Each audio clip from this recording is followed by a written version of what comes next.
नमस्कार दोस्तों, स्वागत है आपका इफेक्टिव स्टडी यूट्यूब चैनल पर और मैं धर्मेंद्र गौड़।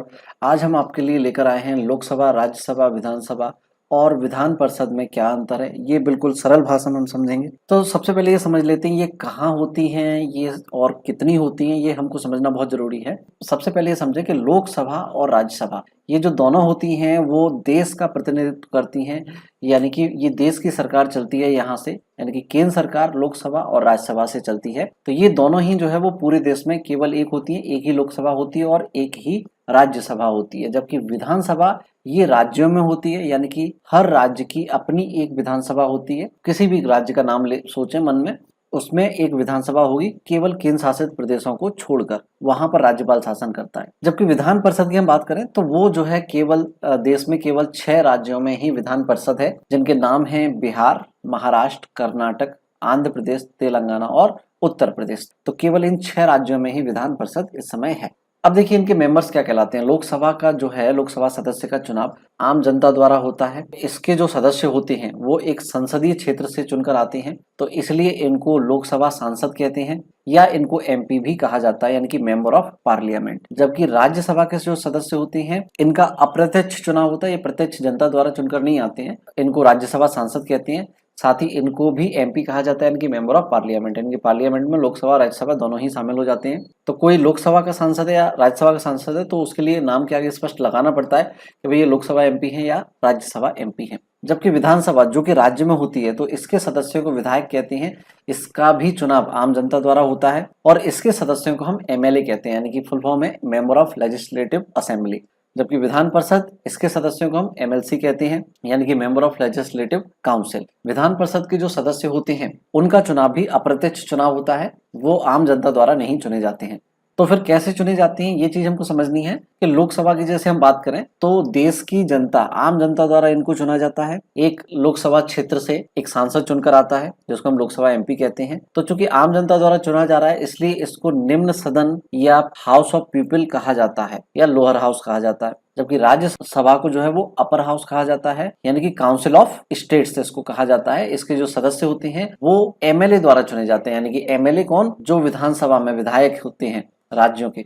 तो प्रत्येक राज्य से कुछ सदस्य जो है वो विधानसभा चुनकर राज्यसभा में भेजती है, इसलिए राज्यसभा के जो सदस्य होते हैं उनका चुनाव एमएलए द्वारा किया जाता है। यह एक अप्रत्यक्ष चुनाव होता है, यानी कि इसमें जनता की भागीदारी नहीं होती सीधी, ये विधानसभा के सदस्य या विधायकों या एमएलए द्वारा चुना जाता है। जबकि विधानसभा के सदस्य ये सीधे जनता द्वारा, राज्य की जनता द्वारा चुने जाते हैं। और विधान परिषद की हम बात करें तो इसके जो सदस्य हैं वो विधायकों द्वारा 1/3 सदस्य, 1/3 निर्वाचिका द्वारा, जिसमें कि नगर निगम, नगर पालिका, जिला पंचायत, क्षेत्र पंचायत ये सब आ जाते हैं। 1/12 सदस्य शिक्षकों द्वारा, निम्नतम माध्यमिक स्तर का शिक्षक होना चाहिए। और जो रजिस्टर्ड ग्रेजुएट होते हैं, स्नातक होते हैं, उनके द्वारा 1/12 सदस्य और शेष 1/6 सदस्य राज्यपाल द्वारा नियुक्त किए जाते हैं। तो ये भी एक अप्रत्यक्ष निर्वाचन प्रणाली है जिसमें सीधे जनता की भागीदारी नहीं होती, अप्रत्यक्ष चुनाव कहलाता है। और जनता की सीधे भागीदारी है वो प्रत्यक्ष चुनाव कहलाता है। अब नंबर ऑफ मेंबर्स कितने होते हैं, तो लोकसभा में मैक्सिमम 552 सदस्य हो सकते हैं, वर्तमान में केवल 545 सदस्य ही हैं।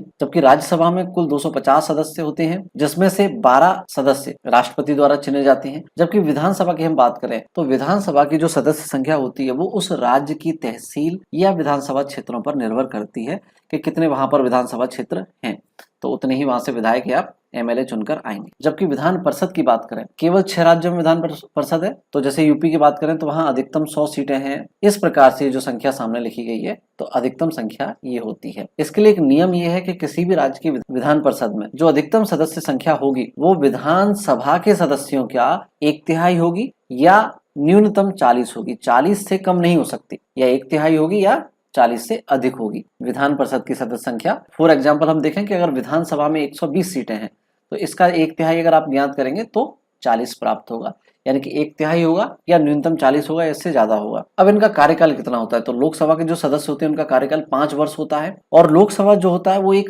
अस्थायी सदन होता है, यानी कि 5 साल तक फिक्स कार्यकाल नहीं है। अगर राष्ट्रपति चाहे तो प्रधानमंत्री की सलाह पर इसको भंग भी कर सकता है 5 साल से पहले। जबकि राज्यसभा के जो सदस्यों का कार्यकाल होता है वो 6 वर्ष होता है और राज्यसभा एक स्थायी सदन है, यानी कि ये कभी भी बीच में भंग नहीं होगा। बस इसमें क्या होता है कि हर 2 साल बाद 1/3 सदस्य इसके रिटायर हो जाते हैं और नए 1/3 सदस्य सदस्य चुने जाते हैं। तो हर 2-2 साल में इसमें अप्रत्यक्ष चुनाव होता है, जिसमें नए 1/3 सदस्य आते जाते हैं और इस प्रकार से जो है राज्यसभा कंप्लीट 6 वर्ष तक कंटिन्यू चलती रहती है, ये कभी भी भंग नहीं होती। जबकि विधानसभा की बात करें तो देखिए, लोकसभा और विधानसभा आप शुरुआत से देखते आ रहे हैं, जैसे केंद्र में लोकसभा है वैसे ही राज्य में विधानसभा है, और जैसे केंद्र में राज्यसभा है उसी प्रकार से लगभग राज्य में विधान परिषद है। लोकसभा विधानसभा और राज्यसभा विधान परिषद, इनका आप देखें तो लगभग सारे जो रूल हैं वो काफी हद तक सिमिलर हैं। तो अगर हम इसमें भी देखें तो विधानसभा का कार्यकाल 5 वर्ष है, जैसे कि लोकसभा का था। विधानसभा भी एक अस्थायी सदन है, जैसे लोकसभा थी। तो विधानसभा को भी बीच में भंग किया जा सकता है। राज्यपाल चाहे तो वो राष्ट्रपति को सलाह दे सकता है कि भैया विधानसभा में या इस राज्य में जो है स्थितियां कुछ विषम परिस्थितियां हैं, तो उसको भंग किया जाए। जबकि विधान परिषद भी राज्यसभा की तरह एक स्थायी सदन है, ये कभी भी भंग नहीं हो सकता। इसके सदस्यों का कार्यकाल भी 6 वर्ष होता है। मिनिमम एज की बात करें, न्यूनतम आयु की इसके सदस्य बनने के लिए, तो लोकसभा का सदस्य बनना है अगर आपको, तो 25 वर्ष आपकी मिनिमम आयु होनी चाहिए या इससे अधिक होना चाहिए। इसके साथ ही वो व्यक्ति भारत का नागरिक होना चाहिए, वो व्यक्ति किसी और लाभ के पद पर ना हो। तो ऐसी कई सारी जो है योग्यताएं हैं, मुख्य योग्यता ये है। और राज्यसभा की अगर हम बात करें तो उसके लिए न्यूनतम आयु 30 वर्ष है। और जैसे कि मैंने कहा था, विधानसभा लोकसभा के सिमिलर है, तो विधानसभा के सदस्य बनने की न्यूनतम आयु भी 25 वर्ष है लोकसभा की तरह। जबकि राज्यसभा की तरह विधान परिषद के सदस्य बनने की न्यूनतम आयु भी 30 वर्ष है। तो जितने दोनों जो स्थायी सदन है, राज्यसभा और विधान परिषद, तो स्थायी सदन का अगर आपको सदस्य बनना है तो आपकी आयु 30 होनी चाहिए, अस्थायी का बनना है तो 25 से काम चल जाएगा। और अगर लीडर ऑफ द हाउस की बात करें, ध्यान रखिएगा हम लीडर की बात कर रहे हैं, यहाँ पर स्पीकर की बात नहीं करेंगे। तो लोकसभा का जो लीडर ऑफ द हाउस होता है वो प्रधानमंत्री होते हैं, यानी कि जो सत्ता दल होती है उसके कुछ सांसद मिलकर मंत्रिमंडल बनाएंगे और उन मंत्रिमंडल का एक मुखिया चुना जाता है, जिसको हम कह देते हैं प्रधानमंत्री। जबकि राज्यसभा का जो लीडर ऑफ द हाउस है वो उसके सदस्यों द्वारा चुना जाता है। और विधानसभा की अगर हम बात करें तो उसका जो लीडर ऑफ द हाउस है, सदन का मुखिया है, वो मुख्यमंत्री होता है। ये भी कुछ उसी प्रकार से लोकसभा की तरफ सत्ता दल के विधायक मिलकर क्या बनाते हैं, मंत्रिमंडल, और उस मंत्रिमंडल का जो मुखिया होता है मुख्यमंत्री कहलाता है। जबकि विधान परिषद की बात करें तो इसके सदस्यों द्वारा भी इसका जो लीडर ऑफ द हाउस है वो चुना जाता है। एट द एंड स्पीकर की हम बात करें तो स्पीकर केवल फिक्स होता है राज्यसभा का। जो भारत के उपराष्ट्रपति होते हैं वो राज्यसभा के पदेन सभापति होते हैं बाय डिफॉल्ट। जो राज्यसभा का स्पीकर है, जो अध्यक्ष होता है, speaker of the house means अध्यक्ष, वो उपराष्ट्रपति होंगे भारत के। बाकी लोकसभा, विधानसभा और विधान परिषद, इन सभी के जो स्पीकर हैं वो उसके सभा के सदस्यों द्वारा चुने जाते हैं। तो उम्मीद है आपको सिंपल सरल भाषा में हमने अंतर करके बताया है, आपको समझ में आया होगा। प्लीज आप इस वीडियो को ज्यादा से ज्यादा दोस्तों के साथ, फैमिली फ्रेंड्स के साथ शेयर करें ताकि सबको ये नॉलेज आसानी से मिल पाए। और अगर आपको पसंद आया है तो लाइक जरूर कीजिएगा। Thanks to watch. Good bye. जय हिंद, जय भारत।